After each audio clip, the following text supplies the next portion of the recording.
बिस्मिल्लाहिर्रहमानिर्रहीम। जी बच्चे का टॉपिक है बर्नौली इक्वेशन। एक पाइप है, नॉन यूनिफॉर्म एरिया है, कहीं उसका एरिया कम है, कहीं पर ज़्यादा है। इस फ्लोइंग फ्लूइड में तीन चीज़ों का सम पाइप के हर पॉइंट पर सेम रहता है, कांस्टेंट रहता है। बर्नौली इक्वेशन को हम डिफाइन यूँ करते हैं कि सम ऑफ प्रेशर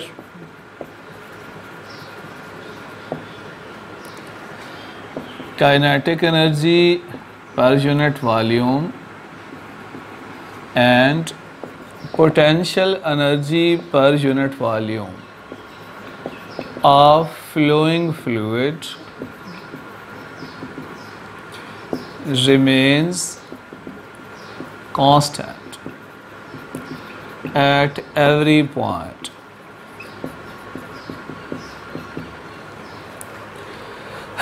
इन तीन चीज़ों का सम पाइप के हर हिस्से में हमेशा सेम रहता है। Pressure, kinetic energy per unit volume और पोटेंशियल पर वॉल्यूम। प्रेशर प्लस काइनेटिक पर unit volume plus potential per unit volume, this remains constant.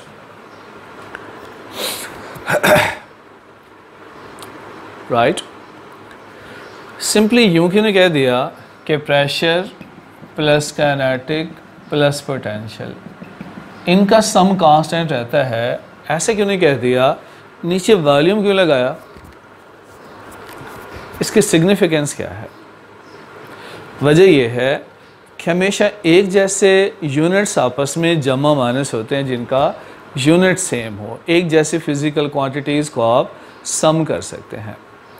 Pressure का यूनिट होता है, चूँकि प्रेशर है force per unit area, newton per metre square. इसी तरह जो एनर्जी पर यूनिट वॉल्यूम होगी,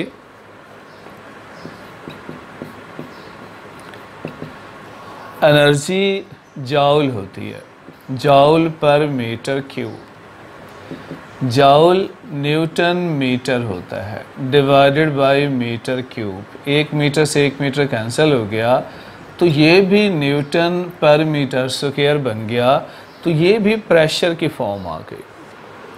तो ये प्रेशर एनर्जी बन गई, इसका यूनिट भी न्यूटन पर मीटर स्क्वायर हो गया।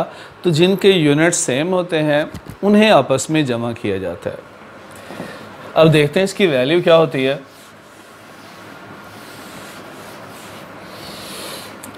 Kinetic energy per unit volume, kinetic energy होती है हाफ mv स्क्वायर, वॉल्यूम पे डिवाइड कर दें।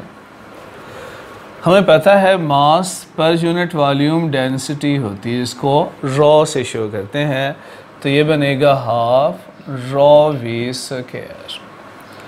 तो kinetic energy per unit volume half rho V square है। इसी तरह पोटेंशियल पर यूनिट वॉल्यूम क्या होगा? Potential mgh divided by volume, ये मास पर यूनिट वॉल्यूम डेंसिटी बन गई, तो इसकी वैल्यू रॉ जी एच है। तो आप कह सकते हैं pressure plus half rho V square plus rho G H at every point remain constant. अगर आप पाइप के मुख्तलिफ हिस्सों पर चेक करें, इनकी वैल्यू जितनी टॉप पर, जहाँ सारी वैल्यूज़ 1 हैं, हाइट h1 है, स्पीड v1 है, एरिया a1 है, प्रेशर p1 है, यहाँ सारी वैल्यूज़ 2 में हैं। तो जितना तीनों का सम अपर पोर्शन पर होगा उतना ही तीनों का सम लोअर पोर्शन पे होगा। यूँ भी लिखा जा सकता है p1 plus half rho v1 square plus rho G h1 is equal to p2 plus half rho v2 square plus rho G h2। तो इन दोनों का सम, इन तीनों का सम ऊपर और नीचे हर पोर्शन पे सेम रहेगा। तो हमें इस इक्वेशन को प्रूव करना है मैं इस इक्वेशन को यहाँ लिख देता हूँ, P1 प्लस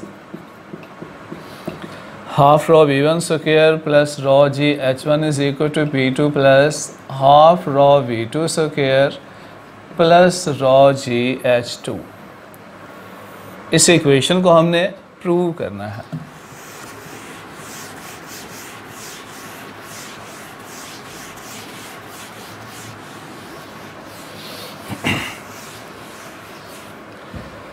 फर्ज करें फ्लूइड ऐसे फ्लो कर रहा है, यहाँ प्रेशर P1 है, यहाँ प्रेशर P2 है। जो इसके करीबी फ्लूइड होगा, फर्ज करें उसने इसको धक्का दिया डेल्टा x1 डिस्टेंस, कितना वर्क हुआ अपर पोर्शन में पानी को धक्का देने के लिए, फ्लूइड को मूव करवाने में जो वर्क हुआ टॉप पोर्शन का, उसको वर्क W1 कह दिया। वर्क होता है product of force and displacement F1 dot delta x1, F1 delta x1 cos 0। इस केस में फोर्स BC डायरेक्शन में है, फ्लूइड आगे जा रहा है, डिस्टेंस भी सेम है, तो एंगल 0 होगा। It will become F1 delta x1। ये W1 है। फोर्स का प्रेशर से क्या रिलेशन है? यहाँ प्रेशर के फॉर्स में अगर फोर्स लें तो प्रेशर होता है force per unit area, force की वैल्यू PA होती है।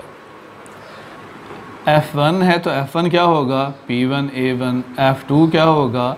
P2A2। तो यहाँ F1 की जगह उसकी वैल्यू पुट कर ली, P1A1 डेल्टा x1। ये पहला वर्क आ गया टॉप सरफेस पे, ये टॉप पोर्शन में वर्क है, इसने पानी को धक्का दिया। अब लोअर पोर्शन में क्या वर्क होगा?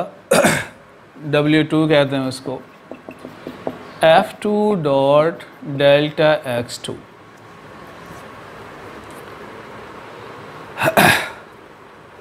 F2 delta x2 cos theta. यहाँ जो एंगल है वो 180 है। यहाँ का प्रेशर फ्लूइड को वापस धक्का देने की कोशिश कर रहा है, क्योंकि ये जो हम फोर्स को लेते हैं प्रेशर की फॉर्म में ले रहे हैं।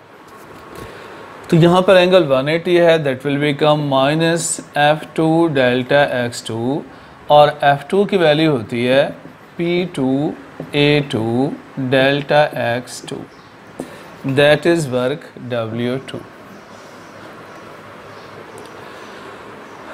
नेटवर्क क्या होगा? नेटवर्क का मतलब है दोनों को सम अप कर लें तो ये नेटवर्क आ गया W1 प्लस W2। दोनों को सम अप किया, P1A1 डेल्टा x1 प्लस ये नेगेटिव साइन में है माइनस P2A2 डेल्टा x2। ये नेगेटिव है तो माइनस P2A2 डेल्टा x2। ये नेटवर्क है।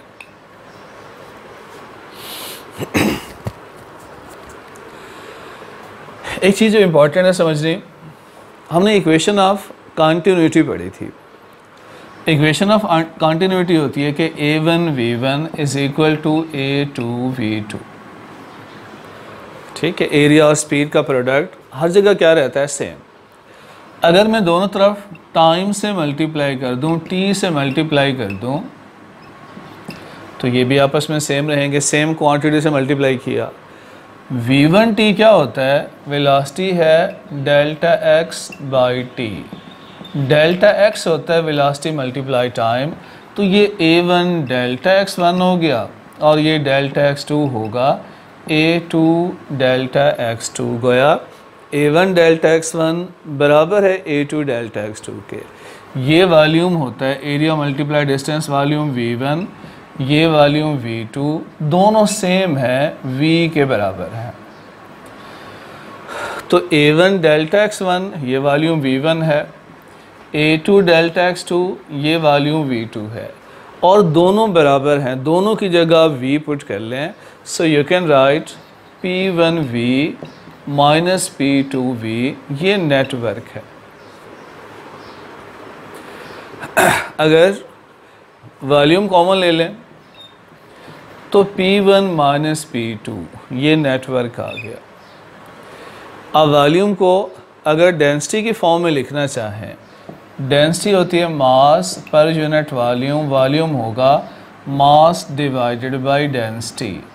तो वॉल्यूम की जगह पुट किया जा सकता है mass over density P1 minus P2, ये नेटवर्क आ गया। इसको इक्वेशन नंबर 3 कह लें, राइट। अब ये जो नेटवर्क है यही बॉडी की काइनेटिक बनता है, यही बॉडी की फ्लूइड की पोटेंशियल में कन्वर्ट होता है, तो यही बॉडी की टोटल एनर्जी में चेंज पैदा करता है। आप कह सकते हैं दिस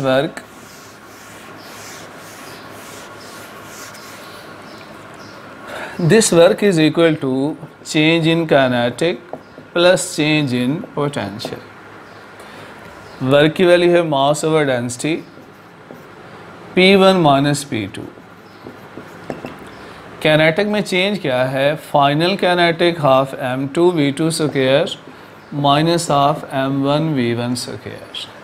जबकि चेंज इन पोटेंशियल क्या होगा, पोटेंशियल mgh होती है mgh2 minus mgh1। Final potential minus initial, final kinetic minus initial. m सब में है, सबसे कैंसिल कर दें। ये जो नीचे वाली डेंसिटी है इसको ऊपर ले जाकर सबसे मल्टीप्लाई कर दें, तो यहाँ P1 माइनस P2 रह गया। डेंसिटी सबसे मल्टीप्लाई होगी half rho V2 square minus half rho V1 square plus raw GH2 minus raw GH1। अगर 1 वाले और 2 वाले अलग अलग कर लिए जाएं तो यहाँ रहेगा P1 plus half rho V1 square plus rho GH1 is equal to minus P2 वहाँ जाके प्लस हो गया, P2 ये प्लस वाला है plus half rho V2 square plus raw GH2। तो इन तीनों का सम जितना अपर पोर्शन में है उतना ही लोअर पोर्शन पे है। यही हमने प्रूव करना था, ये मैंने इक्वेशन लिखी थी, इसे प्रूव करना था कि इन तीनों का सम पूरे पाइप में हर पोर्शन में सेम रहता है। So pressure plus half rho V square plus rho GH, इन तीनों का सम क्या है, कांस्टेंट है। तो जो इक्वेशन ऑफ कॉन्टिन्यूटी थी, it is based on law of conservation of mass. जो बर्नौली इक्वेशन है it is based on law of conservation of energy. ये law of conservation of energy को डील करती है, ठीक है। इसमें थोड़ा मैथमेटिकल पोर्शन है, आसान है, देख लीजिए। कोई प्रॉब्लम हो तो बताइएगा। Thank you.